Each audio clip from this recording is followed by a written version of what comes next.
Hi, it's me again, Zoe Evershaw. I was debating on whether I was going to do another reading from my new book that'll be out in the next couple of days on Amazon. Then I spoke with my grandma and I read her this piece because it is concerning my daughter. And she insisted because I'm not bringing the audio out straight away. So here goes. Trilogy of the Mother Who Rose Against Death. Raw, spiritual, and unhidden. You came into this world like a small explosion of light I was not ready for. I'd spent years learning how to survive without softness, how to keep breathing when no one cared if I did. Then suddenly I was a mother, a single one, a battered one, but a mother. When I held you, Maxie, my ribs cracked open from the inside. Something warm rushed in, hope, or maybe something holier. And for the first time in my life, I felt chosen. But God doesn't ask permission before he takes things back. You were 3 months and 3 weeks, still small, still sacred, still smelling like milk and new beginnings. And then one morning my world ended in silence. No warning, no cry, just the cold, unmoving truth in your tiny body that should have been breathing. The scream that tore out of me was something animal. Raw throat, torn lungs, sound breaking itself on the walls. People say SIDS like it's a definition. It is not. It is a hole in a mother's chest that never closes. You are gone before I could understand what it meant to be whole. 37 years of bleeding quietly. Time did not heal me. It buried me. I walked around like a functioning ghost, eating, working, talking, doing all the things humans do to look alive. But I was not alive. I was a body carrying a coffin no one could see. People say, "You're strong." They meant you're silent. I pressed the grief down until it became a second spine, crooked, aching, but holding me up in the worst way imaginable. I did not tell anyone how your absence gnawed at me from the inside. I did not say how many nights I woke up with my hand reaching for a baby who was not there. I did not say how many times I thought about not being here either. I swallowed everything. I made myself small. I let the world believe I was fine. 37 years, nearly 4 decades of wearing a mask, so tight it almost replaced my face. And then one night, when I was so emptied out, I could barely stand. Something spoke from a place deeper than my own voice. A whisper, sharp as truth, soft as mercy, straight into the quiet. Do you want to live? Not survive, not continue, not pretend. Live. My voice rose from the wreckage and answered, yes. And then everything shifted. The long road back to myself. Life did not return gently. It rushed in like a tide that had been waiting 37 years to crush over me. I started to move, to travel, to throw myself into continents and airports and skies so wide my grief had somewhere else to go.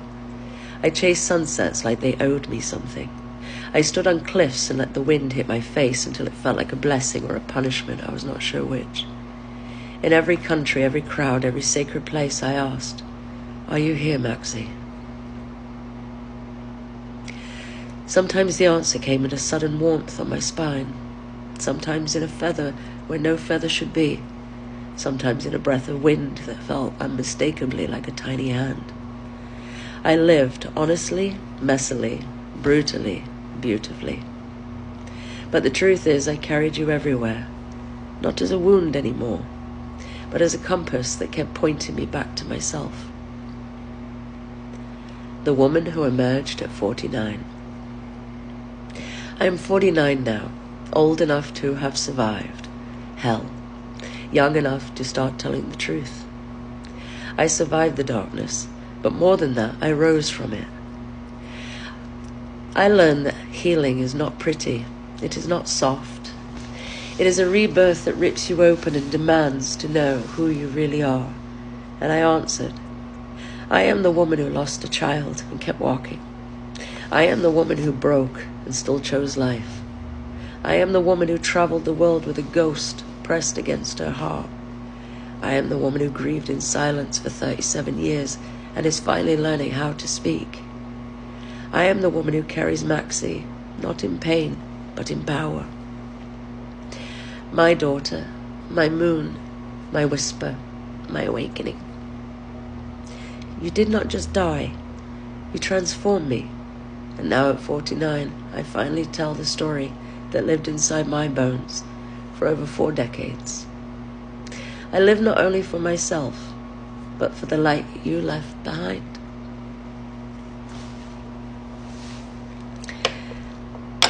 I was very young when Maxie died. I was only 18. And I was far too young to even comprehend what happened, why it happened. All I know is my heart broke, and it's never really truly healed.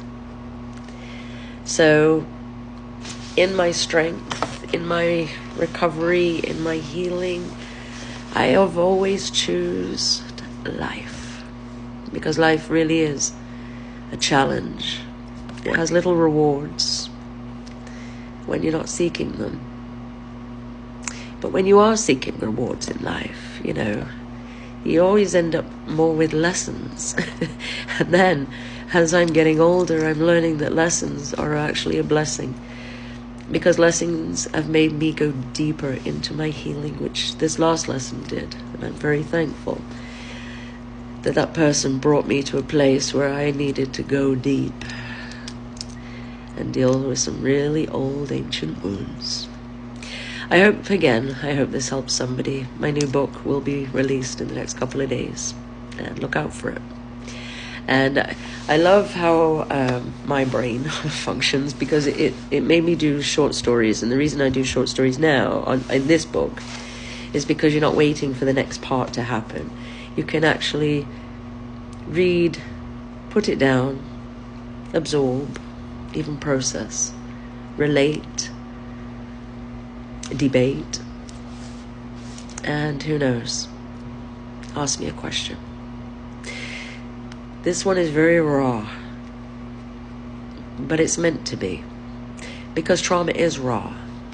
Trauma is hard. It hurts. It hurts in places you didn't know existed. And for some, we just keep getting back up. There's nobody on this earth that can put us down. They may try. Good luck with that, because we've already faced challenges where the heart has been ripped wide open. Anyway, thank you, Grandma. Thank you for pressing in and getting me to do this live. And I hope you're enjoying my silly little videos I'm posting too, because I am. I think it's funny that I can do this for myself. It is part of my healing to share my story and to share my funniness as well. But also, I've got no intention on lip syncing. I explained this the other day. You obviously know that's not my voice. By lip syncing, to me, I feel even more sillier.